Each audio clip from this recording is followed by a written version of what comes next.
quickly, let's talk about artist bio. Let's talk about artist bio.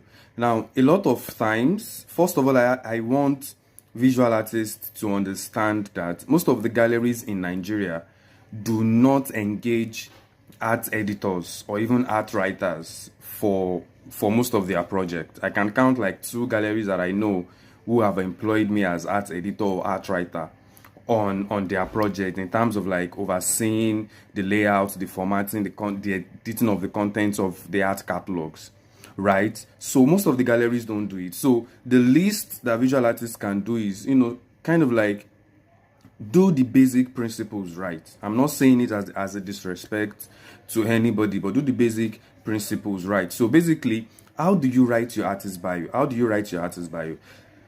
The simple technique to writing artist bio is write it in the third person's voice. Don't write it in the first person's voice. So writing it in the first person's voice is, I am Adetiloyu Oluwatosin-Jekami. I am a visual artist based in Lagos, Nigeria. I am 30 years old. That's the first. When you're using the I, that's the first person's voice. You're writing as if you are telling people about yourself. That is not the way to do it. Now, the third person's voice is, you're writing your artist bio as if somebody is talking about you, which kind of like gives your artist bio a sort of like authority. It kind of like makes it come across like a script kind of thing, and it is more engaging compared to when you're writing it from the first person's voice, right? So the third person's voice will be, Adetiloyu Oluwatosin-Jekami is a visual artist based in Nigeria. He has exhibited locally and internationally in galleries like...